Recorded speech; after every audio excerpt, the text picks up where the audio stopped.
darkness, despair, and rage quitting are some of the few words that I can use to describe the next game that we're gonna talk about. So join me when we venture in the deepest corners of the darkest dungeon.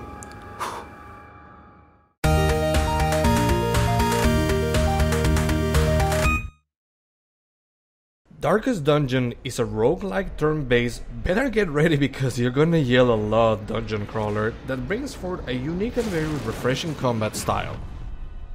Set in a very dark and gothic ambient, you are the heir of what I can say is the craziest stand around the neighborhood and whose denizens deeds would probably make H.P. Lovecraft very proud. Apparently, someone decided to play with powers they were not supposed to, and it is now your task to venture into the darkest dungeon and clear your family's name. Yeah, good luck with that. You begin your game by naming that crazy town of yours. Let's give yours a name. Ah, that seems fitting. I'm going to give you a rundown of the three basic components of the darkest dungeon: dungeon crawling, hero and combat system, and town management.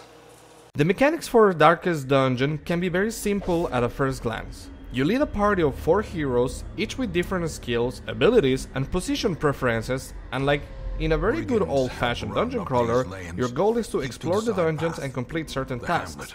But things are never that easy, are they? The intro level guides you through the essentials of Darkest Dungeon, how to explore a dungeon as well as how to deal with the random events that might happen during your journey. Exploring dungeons is the essential part of the game. You assemble a team of 4 heroes and you are given the choice of multiple locations to explore. As of now, the game features 3 different locations that can be explored, with a new one coming out soon. Every location will offer different rewards and will require different tactics. Some dungeons require you to explore them, others will ask you to complete every fight. The dungeons also vary in length and difficulty level. Longer dungeons will allow you to camp, where you will be able to use your hero's different abilities to clear some of the stress and even heal them. After selecting your party, you will have to fill your inventory with provisions. Provisions are handy tools that will help you during your crawling. The most important of the goods are torchlights and food. Other goods like holy water, spades, and keys will come in handy when interacting with the environment.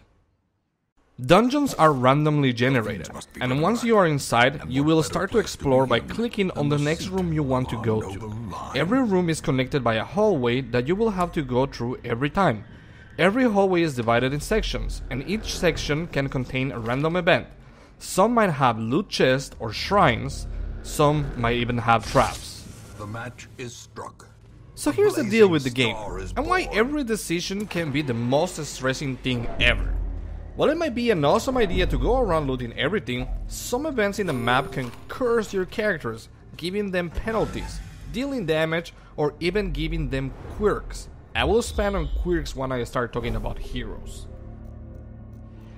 This is the one feature that has driven many players to the borders of insanity, me included. This feature is the stress system. So you see, heroes can be such fragile creatures, and the very sight of the horrors living in a dungeon will take a toll on them. Every hero in your party has a stress meter that fills when exploring dungeons. Being in the dark, for example, increases the stress on your party, and this is why the torches are so important.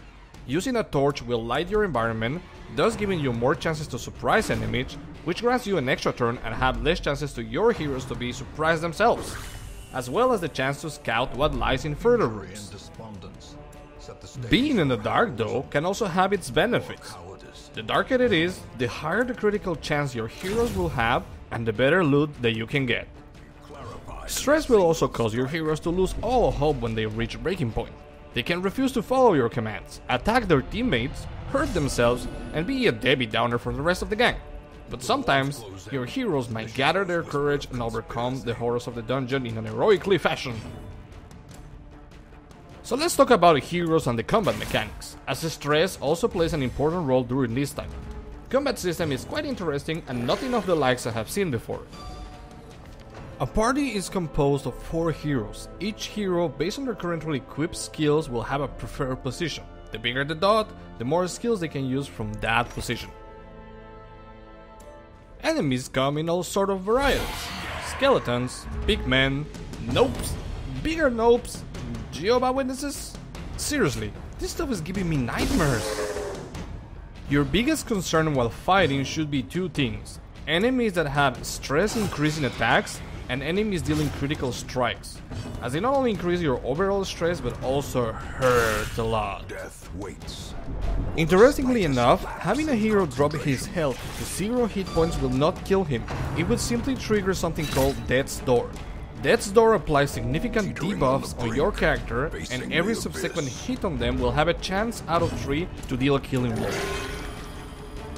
Another awesome part of how every experience is unique is Quirks. Quirks are like your passive stats that are earned via random events or when finishing a dungeon.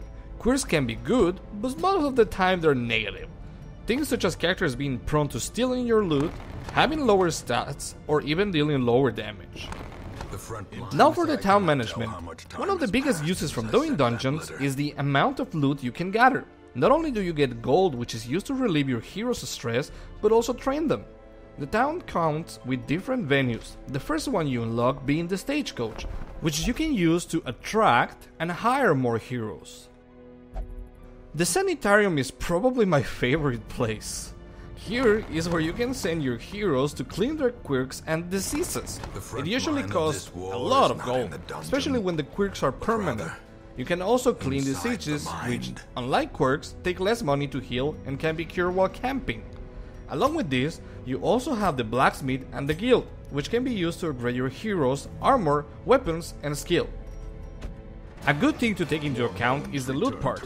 By this point, you probably started to notice that you have been gathering crests and busts and deeds and whatnot.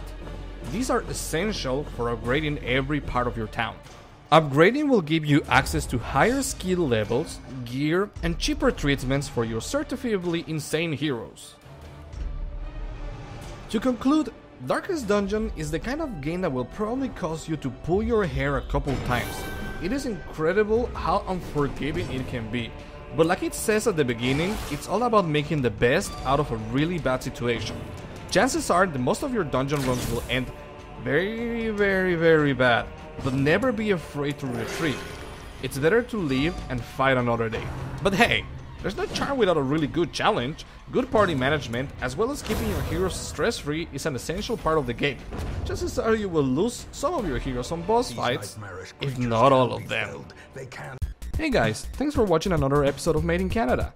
If you really enjoyed this episode, don't forget to give us a comment or even give us a like. You might as well subscribe while you're at it, won't you? My name is Lucas, and I'll see you next time.